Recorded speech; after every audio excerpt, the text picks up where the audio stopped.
और मेरे बच्चों, क्या हाल चाल। आज हम सेमीकंडक्टर का एक बहुत ही इंपॉर्टेंट लेक्चर डोपिंग करने जा रहे हैं। डोपिंग नाम एक ऐसा है जो बड़ा फेमिलियर है। फेमिलियर किस सेंस में है? जैसे कई बार हम कोई गेम देखते हैं, स्पोर्ट्स देखते हैं, तो उसमें हम कहते हैं कि कई बार जो खिलाड़ी होते हैं वो डोप टेस्ट होता है उनका। अब डोप टेस्ट में वो कई बार फेल हो जाते हैं, है? तो उस डोपिंग का हम नॉर्मली क्या समझते हैं? न्यूज़पेपर्स में पढ़ते हैं, क्या लिखा होता है? ये लिखा होता है कि भाई इसने कोई अनवांटेड चीजें ली, यानी कि अपनी स्ट्रेंथ बढ़ाने के लिए कोई ड्रग्स टाइप की चीज ली और उसकी स्ट्रेंथ बढ़ गई, यानी कि वो आर्टिफिशियल एक तरीके से स्ट्रेंथ को गेन करता है, डोपिंग करते हैं।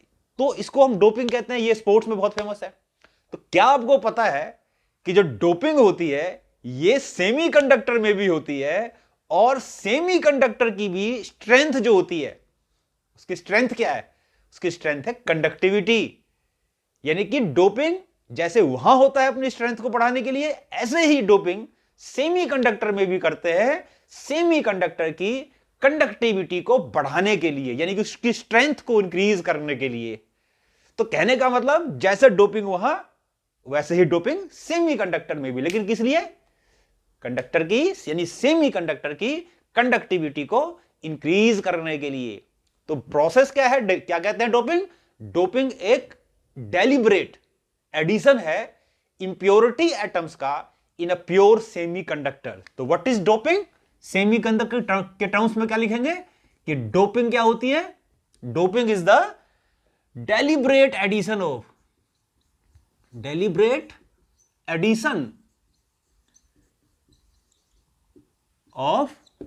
impurity atoms किसके एटम्स? सेमीकंडक्टर के atoms. impurity atoms in pure semiconductor,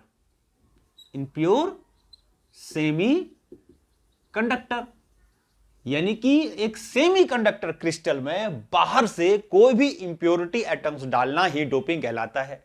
और मैंने बताया आपको मेन मकसद क्या होता है डोपिंग का। डोपिंग का मेन मकसद होता है कि सेमीकंडक्टर की कंडक्टिविटी को इंक्रीज कर दो। तो इसीलिए हम क्या करते हैं? डोपिंग करते हैं। अब जब हम डोपिंग करते हैं तो डोपिंग करते टाइम पे कुछ खास बातें ध्यान में रखी जाती है। तो उसको हम क्या कहते हैं? Precautions while doping. Precautions while doping, यानी कि जब हम डोपिंग करेंगे किसी भी सेमीकंडक्टर में, बाहर से इंप्योरिटी एटम्स डालेंगे, तो क्या प्रिकॉशंस, क्या सावधानियां रखी जाती है डोपिंग के टाइम पे? तो सबसे पहले क्या है कि जिस भी इसमें एक और चीज कि जिस भी एटम की हम बाहर से डोपिंग कर रहे हैं सेमीकंडक्टर में, उसको क्या कहते हैं? उस एटम को कहते हैं डोपेंट। यानी कि जो इंप्योरिटी एटम्स है जिसकी डोपिंग कर रहे हैं, सेमीकंडक्टर क्रिस्टल में डाल रहे हैं, that impurity atoms is called dopant. और जो सेमीकंडक्टर डोप्ड होने के बाद बनता है, that is called doped semiconductor. आगे जाके इसको हम ये भी पढ़ेंगे कि that is also called extrinsic semiconductor. तो डोप्ड सेमीकंडक्टर या एक्सट्रिंसिक सेमीकंडक्टर कैसे बनता है? उसमें डोपिंग करके, इंप्योरिटी एटम्स डाल करके। इंप्योरिटी एटम्स क्या कहलाता है? डोपेंट कहलाता है। तो प्रिकॉशंस क्या होती है डोपिंग के टाइम पे? नंबर 1 कि concentration of dopant must be very small, बहुत कम होना चाहिए।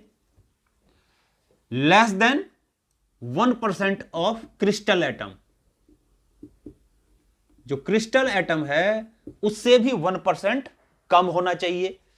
दूसरी चीज, ज्यादा करेंगे तो क्या हो जाएगा? कंडक्टिविटी उसकी इतनी ज्यादा बढ़ जाएगी कि that can not be under control. तो कंट्रोल नहीं कर सकते इसको, इसीलिए क्या करते हैं? बहुत ही, इसलिए बोलते हैं डेलिब्रेट एडिशन है, बहुत सावधानी से किया गया काम है। ऐसे नहीं कि हमने एटम लिया और हमने सेमीकंडक्टर में भर दिया उसको तो डोपिंग हो गई। ये बहुत ही एक सेंसिटिव टर्म है, इतनी आसानी से नहीं होता डोपिंग, बहुत बहुत प्रिकॉशन रखना पड़ता है। यहां तो हमने कह दिया कि डाल दो डोपिंग होगी, लेकिन इसमें बहुत ही ये साइंटिफिक मेथड है एक तरीके से जिसमें हम डोपिंग करते हैं। तो जनरली लैंग्वेज में समझें कि बाहर से हमने इंप्योरिटी आइटम्स को डाल दिया, कैसे डाला बाद में देखेंगे क्या क्या करते हैं, उसमें क्या क्या प्रोसेस होता है। तो concentration must be very small. दूसरी चीज है कि साइज ऑफ डोपेंट, जो डोपेंट का साइज है must be nearly equal to size of semiconductor atom. Semiconductor atom यानी कि जो सेमीकंडक्टर का एटम है, जो उसका साइज है, डोपेंट का साइज भी लगभग सेम होना चाहिए, यानी कि उसी के जैसा दिखना चाहिए। जैसे सेमीकंडक्टर मान लो 14th ग्रुप का एलिमेंट है, तो उसमें जो बाहर से डोपिंग करेंगे वो या तो हम 13th की करेंगे जो उसका नियरेस्ट नेबर है, या 15th ग्रुप के एलिमेंट की करेंगे। समझ में आ गया? तो साइज दोनों का लगभग सेम होना चाहिए, साइज में ज्यादा डिफरेंस नहीं होना चाहिए। मतलब ऐसा कह सकते हैं कि जो बाहर से आए ना वो बहरूपिया लगे, उसी के जैसा दिखने में लगे, तो वही इसलिए सेम साइज के एलिमेंट्स की डोपिंग करते हैं। तीसरी चीज तो क्या बताया, 14th ग्रुप का एलिमेंट है, होता है सेमीकंडक्टर, तो डोपिंग जब करेंगे तो उसमें या तो हम 13th की करेंगे या 15th ग्रुप के एलिमेंट की डोपिंग करेंगे। नेक्स्ट चीज क्या है, देखो उसमें साइज हो गया इसका। नेक्स्ट है इसमें dopant must replace crystal atom. Crystal atom यानी कि जो डोपेंट है वो क्रिस्टल एटम को रिप्लेस करेगा, यानी कि ये नहीं कि बीच में कहीं जाकर घुस जाएगा क्रिस्टल के अंदर, ऐसा नहीं है। जहां दादागिरी चलेगी उसकी कि जहां क्रिस्टल का एटम बैठा है उसी को हटा करके खुद उसकी जगह जाके बैठेगा और जो काम कर रहा है तो वो काम करने लगेगा। तो रिप्लेसमेंट होना चाहिए। It should not distort the crystal structure. मतलब जो क्रिस्टल स्ट्रक्चर है सेमीकंडक्टर का उसमें कोई डिस्टॉर्शन नहीं होना चाहिए। समझ में आ गया? जैसा है नहीं तो फिर वो डिफेक्ट हो जाएगा, जिसको जैसे केमिस्ट्री में तुमने पढ़ा है स्कॉट के डिफेक्ट या और डिफेक्ट होते हैं, फ्रैंकलिन डिफेक्ट होता है, तो वो एक डिफेक्ट हो गया, वो जानबूझ के नहीं, वो अनजाने में होता है, वो खराब चीज होती है। लेकिन जो डोपिंग होती है वो जानबूझ के करा जाता है, और ये कुछ डिजायर्ड क्वालिटी यानी कंडक्टिविटी को चेंज करने के लिए, इंक्रीज करने के लिए करा जाता है, तो ये जानबूझ के करा जाता है। ठीक है, तो क्रिस्टल में डिस्टॉर्शन नहीं होना चाहिए। तो ये कुछ प्रिकॉशंस थे जो हम डोपिंग के टाइम पे रखते हैं। कॉन्सेंट्रेशन कम होना चाहिए, साइज सेम होना चाहिए, और डोपेंट जो क्रिस्टल एटम को रिप्लेस करे, और डिस्टॉर्शन नहीं होना चाहिए। These are some basic things which should be keep in mind while doping. अब इसमें देखो डोपिंग करते हैं तो होता क्या है, देखो बड़ी इंपॉर्टेंट चीज बता रहा हूं, आगे बड़ा इंपॉर्टेंट काम आएगा इसका, कि जब हम डोपिंग करते हैं तो होता क्या, किस तरीके से होता है। तो इसको समझो, डायग्राम से समझाता हूं कि किस तरीके से डोपिंग होती है। देखो जैसे मान लो एक सेमीकंडक्टर में लेता हूं क्रिस्टल, जैसे मान लिया सिलिकॉन है, तो आपको पता है सिलिकॉन के आउटर सेल में कितने इलेक्ट्रॉन होते हैं, 4 होते हैं। तो जितने भी सिलिकॉन के क्रिस्टल होते हैं उसमें एक सिलिकॉन एटम अपने पड़ोस के 4 सिलिकॉन एटम के साथ एक एक इलेक्ट्रॉनों की शेयरिंग करता है। किस लिए? अपने ऑक्टेट को पूरा करने के लिए, क्योंकि आउटर सेल में कितने इलेक्ट्रॉन होने चाहिए, 5 होते कितने, सॉरी आउटर सेल में कितने इलेक्ट्रॉन होने चाहिए, 8, और होते कितने हैं, 4। तो वो अपने पड़ोस के 4 सिलिकॉन के साथ एक एक इलेक्ट्रॉन की शेयरिंग करता है, जिससे कि उसका ऑक्टेट पूरा हो जाए। कैसे? जैसे मैं डायग्राम में करके दिखा रहा हूं। तो जैसे मान लो एक सिलिकॉन हमने लिया, सिलिकॉन का कोई भी ले सकते हैं सेमीकंडक्टर क्रिस्टल, सिलिकॉन जर्मेनियम जो भी होते हैं सब में ऐसे ही होता है। तो सिलिकॉन का हमने क्रिस्टल लिया, मान लो ये मैं सिलिकॉन का एक क्रिस्टल बना रहा हूं, जिसके आउटर सेल में कितने इलेक्ट्रॉन होंगे, ध्यान रखना, 4। तो एक सिलिकॉन एटम अपने पड़ोस के 4 सिलिकॉन के साथ एक एक इलेक्ट्रॉनों की शेयरिंग करता है। कैसे? देखो ऐसे, ये एक शेयरिंग हो गई यहां पर, ये एक शेयरिंग हो गई यहां पर, तो एक शेयरिंग ये क्या, यानी कि इसमें डबल बॉन्ड नहीं है, समझना केमिस्ट्री में डबल बॉन्ड बना दो उसको, एक इलेक्ट्रॉन इसका, एक इलेक्ट्रॉन इसका, 2 इलेक्ट्रॉन है, तो 2 ये हो गए। ऐसे ही 2 इलेक्ट्रॉन इसने, ये एक एक की शेयरिंग इन्होंने करी आपस में, ऐसे ही एक एक इलेक्ट्रॉन की शेयरिंग इसने करी। और जितने भी क्रिस्टल के एटम्स हैं सेमीकंडक्टर में, क्रिस्टल में सेमीकंडक्टर के एटम्स हैं, सभी के सभी एक एक इलेक्ट्रॉनों की ऐसे शेयरिंग करते हैं, जैसे कि यहां मैं करके दिखा रहा हूं, सारे के सारे ऐसे ही करते हैं।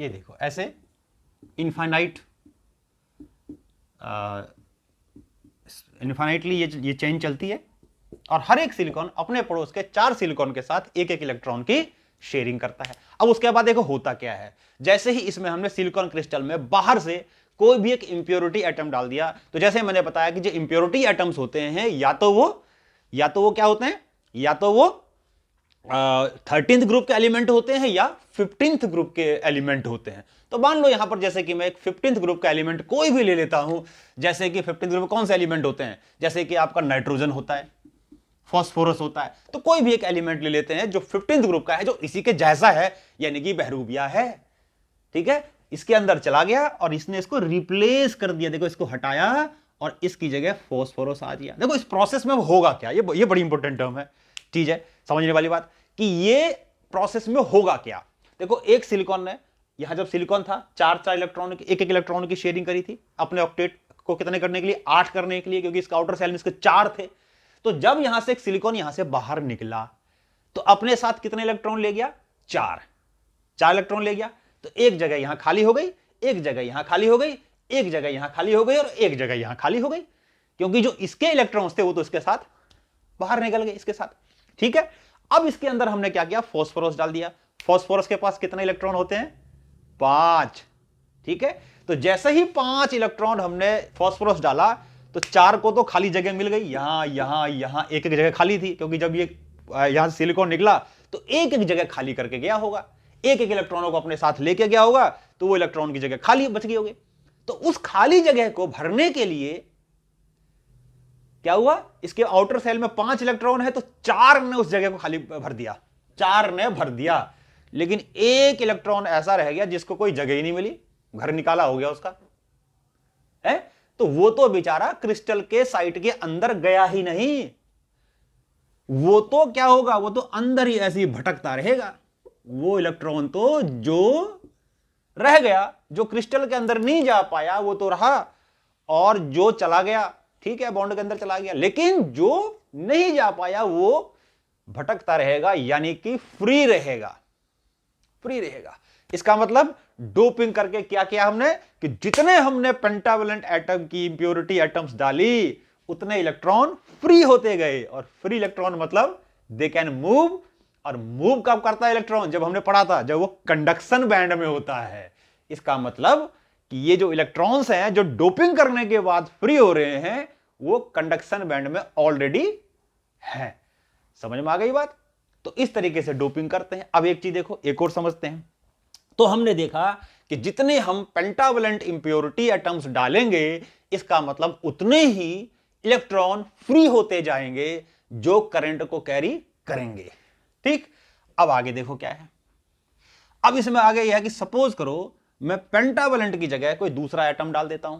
भाई ट्राइवेलेंट डाल सकते हैं, पेंटावलेंट डाल सकते हैं। तो मान लो ट्राइवेलेंट एटम डाल दिया, जैसे मान लो बोरोन डाल दिया, तो बोरोन डाल दिया, बोरोन ने रिप्लेस कर दिया इसको है।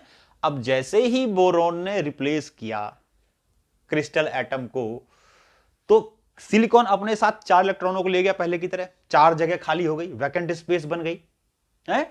और उसके बाद जब बोरोन आया तो बोरोन के पास तो 3 है, 3 तो उसने भर दिए, लेकिन एक जगह कहीं ऐसा रह गया होगा कि जहां पर वो इलेक्ट्रॉन को फिल नहीं कर पाया होगा, क्योंकि उसके पास एक इलेक्ट्रॉन की डेफिशिएंसी थी। यानी एक जगह ऐसी बच गई जो वैकेंट रह गई, और इसी वैकेंट स्पेस को, बहुत इंपॉर्टेंट चीज, इसी वैकेंट स्पेस को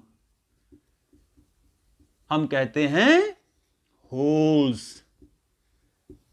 क्या कहते हैं, क्या कहते हैं इसको, होल्स कहते हैं। समझ में आ गई बात। इसी वैकेंट स्पेस को होल्स कहते हैं। यानी कि हमने जितने ट्राइवेलेंट एटम डाले उतने ही होल्स इसके अंदर क्रिएट होते चले गए। समझ में आ गई बात। तो इस तरीके से डोपिंग करने से क्या होता है, क्या बताया, होल कैसा होता है। होल अगर हम कहेंगे व्हाट इज होल्स, तो holes are the vacant space. अभी लिख देते हैं इसको।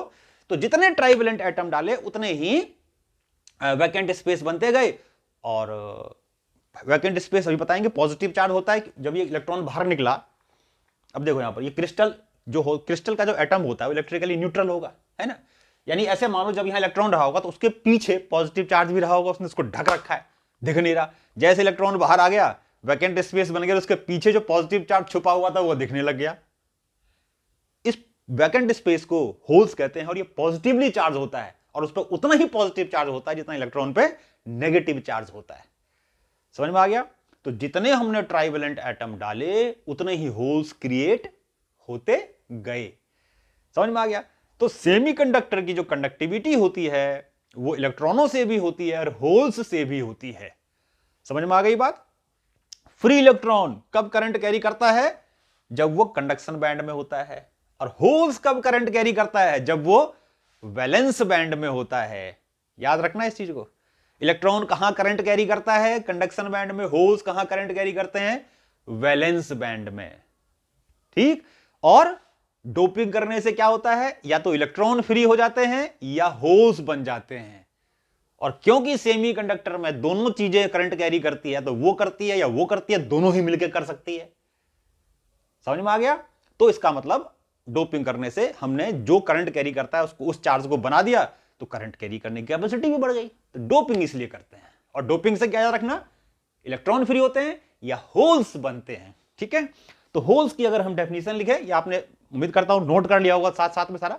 ठीक है। तो डोपिंग करते टाइम पे क्या होता है? देखो, होल्स बनता है। तो नई चीज हमने सीखी, होल्स डोपिंग के साथ साथ,